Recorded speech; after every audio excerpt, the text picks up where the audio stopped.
And we are back with another episode of the Julius Files. I am your host, Jasan Julius, and today I got a story for you, and the title of this is Bigger is Not Always Better.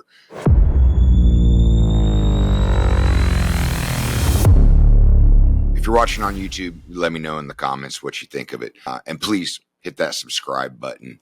I do very much appreciate it. So I want to keep this short and sweet. When I got into business, I opened up my first shop, and very quickly, I'm saying within the first 6 months, I had gotten up to doing $20,000 a month in revenue. It was, I was selling drinks.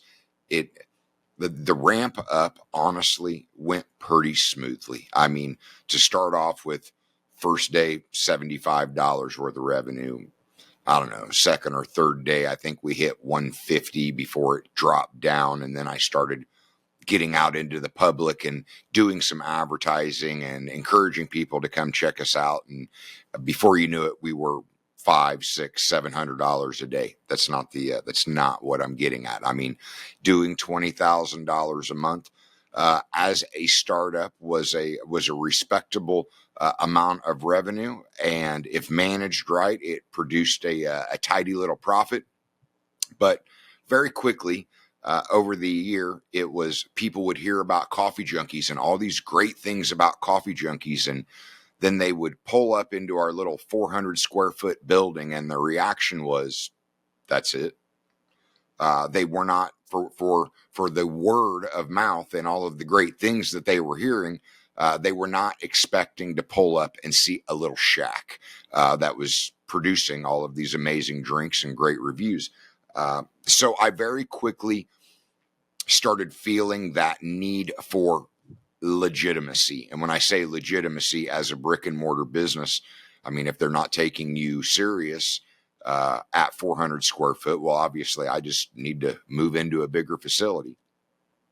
So over the course of the next couple of years, I kept eyeing this building that was 3 buildings south of me. It was an old bank that had been closed down.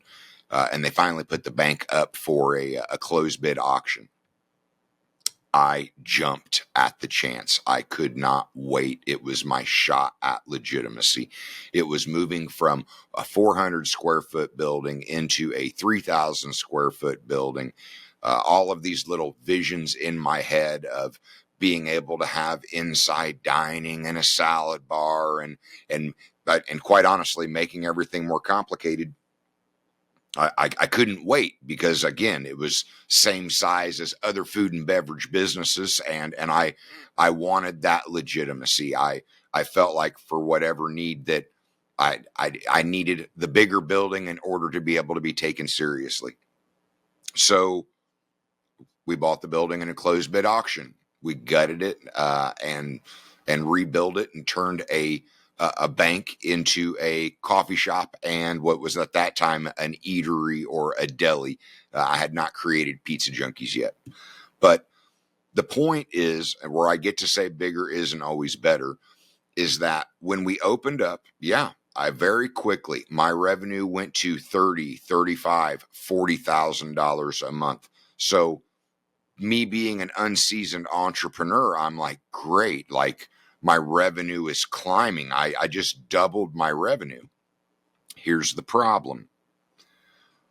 I went from a rent payment of $900 a month to a mortgage payment of $3,500 a month plus property taxes. I went from an electric bill of $250 a month to my first month's electric bill was $1,100 a month.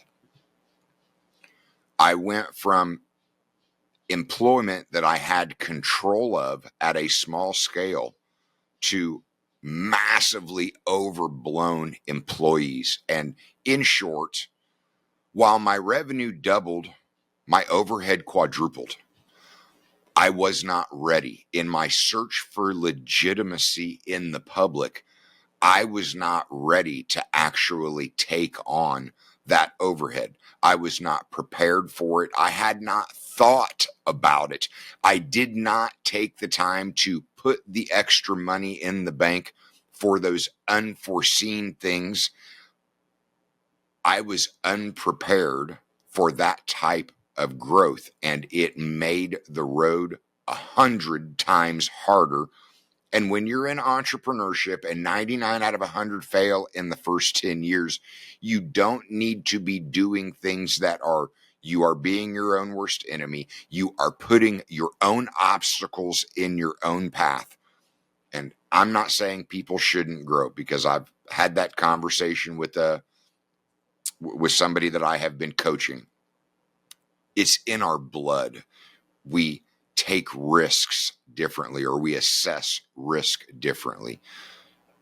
If you're not growing, you're dying. I'm not denying all of these things. I'm saying bigger isn't always better, because I was only a couple years into my entrepreneurial journey, and the fact that I had not taken into account the difference in cost to control the actual environment, that I had not thought, hey, I have been paying to maintain 70 degrees in a 400 square foot building and operating my equipment, and it's costing me $250 a month.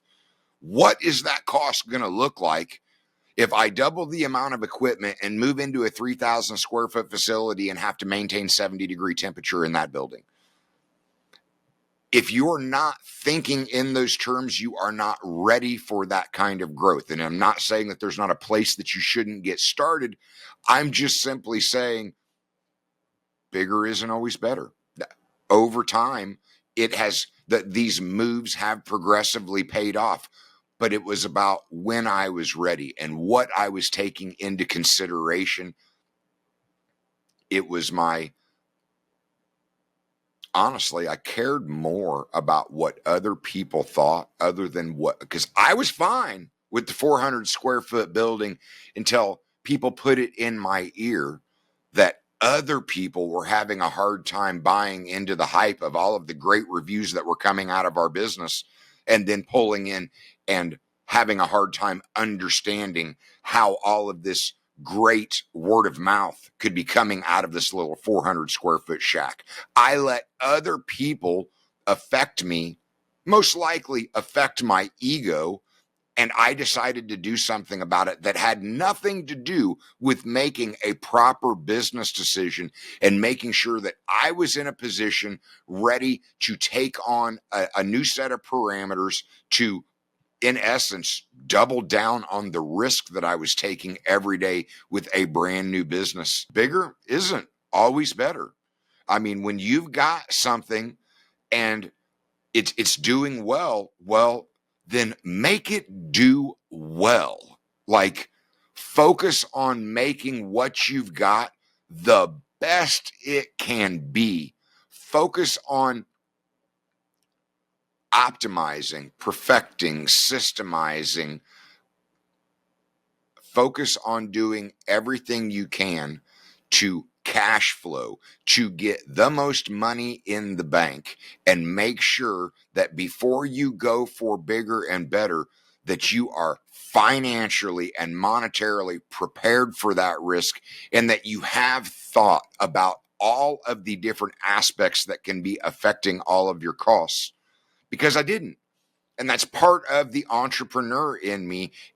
I did not assess risk correctly, because I was ready to throw caution to the wind and jump in with both feet. And that is where so much of failure happens inside of entrepreneurship, because you're not seeking out proper information or guidance from other people, and you're not taking everything into consideration when it comes to what the actual totality of the risk is that you're taking. Ask more questions. Ask better questions. Don't take opinions from people that don't know and have never been there. Search out people that literally have the credentials and the credibility to be able to give you sound advice before you go for bigger. All right, that's my pod. Bigger isn't always better. It's not saying that you cannot achieve greatness, but when you are in business and it is supposed to be about something bigger than yourself, your bank accounts being bigger than yourself gives you the latitude and freedom to take more calculated risks at a lower level of stress. So if you're going to go for bigger, thinking that that's better, make sure your bank account can handle it. All right. Till next time, have a good night.